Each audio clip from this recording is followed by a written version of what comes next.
ये joint action committee क्या है? कंटिन्यूअसली देश को अभिवृद्धि या जो डेवलपमेंट की तरफ ले जाने के बजाय इसको तोड़ के इसमें डिवाइड करके अस्थिरता और अशांति लाने की कोशिश कर रहा है, तो इसके खिलाफ हम लोग कर रहे हैं। तो आने वाले क्या है इसको? ये प्रोग्राम ये बहुत बड़ा प्रोग्राम होता है। जयपुर के पूरे तमाम लोग यहाँ को बागलकोट, हुबली, धारवाड़, बेलगाम, गुलबर्गा, रायचूर, कोप्पड़, सोलापुर, ये पूरे लोग इधर आते हैं। इस प्रोग्राम का अहम मकसद क्या है? आप सरकार को क्या मैसेज देना चाहते हैं? आप जानते हैं कि पूरे देश में जो आग लगी है काले कानून से, इसके तहत यहाँ पे 1 लाख से ज़्यादा भी लोग आने वाले हैं, इसमें कोई शक नहीं है। क्या आप सच में मुसलमानों के सपोर्ट में हैं या इस कानून के विरोध? ये मुस्लिम के लिए 1% है, तो दलित और आदिवासी और ये जनजाति के लिए इतना खतरनाक है। इसका पास तो कोई दाखिलाती भी नहीं रहता है, उसका पास कागज भी नहीं रहता है।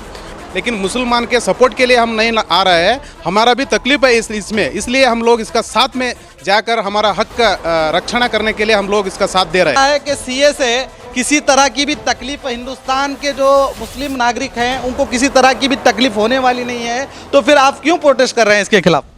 तो परेशानी है भाई, परेशानी है बोल के तो हमें आज़ादी के बाद में ये इतना बड़ा आंदोलन क्यों हो रहा है?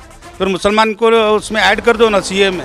आसाम में देखा जाता है कि 19 लाख लोगों को यहाँ पे रखा गया, 19 लाख लोगों में से 15 लाख हिंदू हो गए। तो इसलिए मोदी सरकार को ये चोट बैठी कि 15 लाख अगर हमारे गए तो हमारे कैंडिडेट नहीं आएंगे, तब जाकर CAB लिखा है।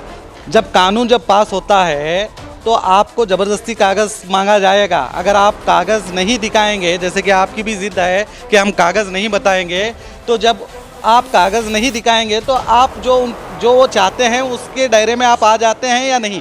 बीजेपी वालों ने देश की रक्षा के, देश हित के बारे में बात कर रहे हैं। आज उनके जो मिलिट्री में जो लोग हैं उनके चप्पल को दिला देने के लिए इनके पास पैसे नहीं है। तो 2 करोड़ हिंदू अगर यहाँ पर आते हैं और 2 करोड़ हिंदुओं को जब सरकार नागरिकता देगी तो इस पर आप क्या बात करेंगे, क्या होगा? देखिए, ऐसे तो पहले से ही नागरिकता तो देने के बहुत से कानून हैं, तो इसे नए से लाने की ज़रूरत ही नहीं थी, क्योंकि अब देख रहे हैं क्योंकि ट्रंप आ रहे हैं अमेरिका से, तो हमें गरीबी छुपाना पड़ रहा है। जब यूपी बिहार के लोग वहाँ पर आए तो वहाँ पर महाराष्ट्र में लोगों को मार मार कर हकाला गया। कानून में ये लोग भी थे जो अभी बोले, अभी बाहर जाओ बोल रहे हैं, वो लोग भी उनके कानून में थे। अब भी क्यों याद आया उनको ये कानून, बाहर काढ़ो, काला कानून क्यों कर रहे हैं?